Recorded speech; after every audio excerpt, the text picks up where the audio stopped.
దురసరాత్ర పాలనలో చేసేవారట. ఏ ఎమ్మెల్యేని మాట్లాడినా, ఏ మంత్రులు చేసినా. ఇప్పుడు వాళ్ళు చూడండి హెచ్చరిస్తున్నారట, వార్నింగ్లు ఇస్తున్నారు. తప్పు చేస్తే తాట తీస్తామంటున్నారట. సార్, వైఎస్ఆర్ కాంగ్రెస్ పార్టీ అధికారంలోకి వచ్చిన తర్వాత సచివాలయ వ్యవస్థ తీసుకొచ్చాం, ఆర్బీకే సెంటర్లు తీసుకొచ్చాం, హెల్త్ సెంటర్లు తీసుకొచ్చాం, ఇవి చేశాం. కానీ వీరిలాగా మేము ఎక్కడ అరాచకాలు చేయలేదు సార్. వైఎస్ఆర్ కాంగ్రెస్ పార్టీ ఎప్పుడు నిజాయితీగా పరిపాలించింది కాబట్టి ఇలాంటి వార్నింగ్లే అవసరం రాలే. ఈ రోజు చూస్తూ ఉంటే చంద్రబాబు నాయుడు గారు ప్రతి కేబినెట్ మీటింగ్ లో కూడా ఇలాంటి వార్నింగ్లు ఇస్తానే ఉంటారు.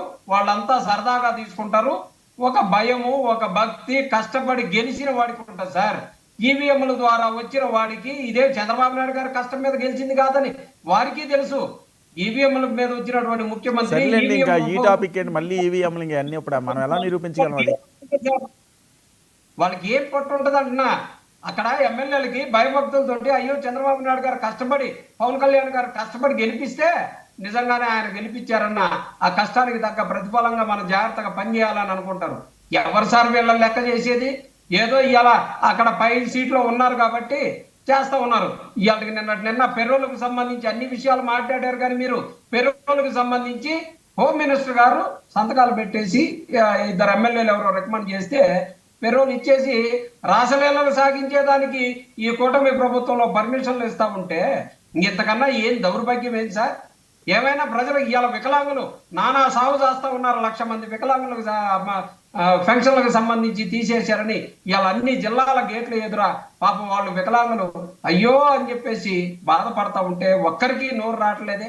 ఇలా కేబినెట్ మీటింగ్ లో ఎందుకని వికలాంగులకు సంబంధించినటువంటి నిర్ణయాలు తీసుకోలేదు సార్? వీళ్ళు వికలాంగులకు సంబంధించి ఒకరికి కాలు పోయి, ఒకరికి చెవు పోయి, మెడక ఉన్నటువంటి పరిస్థితుల్లో వారందరూ కళ్ళకి కనపడలేదా సార్? ఇలా ఇన్ని రకాలు ఉన్నా సరే ఉండనా ఇప్పుడు దాకా నలుగురు మాట్లాడితే అందరి కోసం ఆగాం కదా, లేకపోతే మీరే మాట్లాడుకొని చూస్తూ ఉంటాం. కరెక్ట్ కాదు కదా. మీరు నేను ఇస్తాను, ఎందుకు టైం వేస్ట్? ఇద్దరే మాట్లాడింది. చేస్తా ఉన్నది వాస్తవమా కాదా?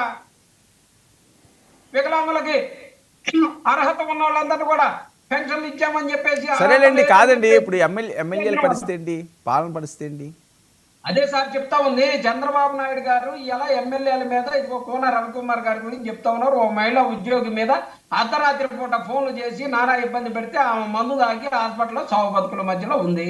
అలాగే నజీర్ అహ్మద్ గారు మా గుంటూరు జిల్లా వాసి, ఆయనకు సంబంధించి కూడా ఈ మధ్య వీడియోలు వైరల్ అయిపోయినటువంటి పరిస్థితి మనం చూసాం. చింతమనేని ప్రభాకర్ అక్కడ దౌర్జన్యాలు చేస్తూ దౌర్జన్యాలకు చూసాం. బుడ్డా చంద్రశేఖర్ అంటే ఆయన పేరుంది, శ్రీశైలం ఎమ్మెల్యే అటవీ అధికారుల్ని కిడ్నాప్ చేసి పిచ్చగొట్టుడు కొట్టి ఏమైనా సినిమాలో శిఖరం చేస్తా అడవిలో తిప్పుతా కొట్టినటువంటి పరిస్థితి కనబడతా ఉంది. ఏంటి సార్ వీళ్ళు? వైఎస్ఆర్ కాంగ్రెస్ పార్టీ వాళ్ళ మీద దొంగ కేసులు పెట్టడం, ఈ ఎమ్మెల్యేలు అరాచకాలు చేయటం, ఈ ఎమ్మెల్యేలందరూ కూడా వారి యొక్క వృత్తుల్లో, వాళ్ళ యొక్క ప్రవృత్తుల్లో వాళ్ళ వ్యవహారాలు వాళ్ళు చూసుకోవటం, డబ్బు సంపాదించుకోవటం, దోచుకోవటం, దాచుకోవటం. ఇది తప్పితే ఈ కూటమి ప్రభుత్వంలో ఏమి జరిగింది సార్? ఏమి జరిగింది లేదు, శూన్యం సార్. మొత్తం రద్దు చేసుకుంటూ వచ్చారు. వైఎస్ఆర్ కాంగ్రెస్ పార్టీ వైఎస్ఆర్ కాంగ్రెస్ పార్టీ జగన్ గారి పేరు వినపడకుండా ఉండాలంటే పథకాలు మొత్తం తీసేయాలి. 2,00,000 కోట్ల రూపాయలు అప్పులు చేశారు సార్. ₹2 ప్రజలకు ఇవ్వాల. ఏంది సార్ వీళ్ళు చేసి? ప్రజలకు ఇవ్వలేదా? ఓకే, 2 లక్షలు సార్ రెగ్యులర్ డబ్బులు ఇవ్వటం కదా సార్. ₹2,00,000 అప్పుటువంటి పరిస్థితి, ఇచ్చిన హామీలను నెరవేర్చకుండా తప్పుకొని తిరుగుతా ఉన్న పరిస్థితి. ఇందాక మీరు ఎంత ఉన్నారు సూపర్ 6 గురించి మాట్లాడమని, మీ నేలకు కూడా మందమైనట్టుంది అంటారు. చంద్రబాబు నాయుడు గారు చూసుకోండి సార్. కాదు సార్, ఇప్పుడు మీ హయాంలో ఎవరు తప్పులు చేసినా అడిగే వాళ్ళే లేరు. ఇప్పుడు మేము మాకు బాధ్యతగా ముందుకు వెళ్తున్నామని కదా వాళ్ళు మాట్లాడేది.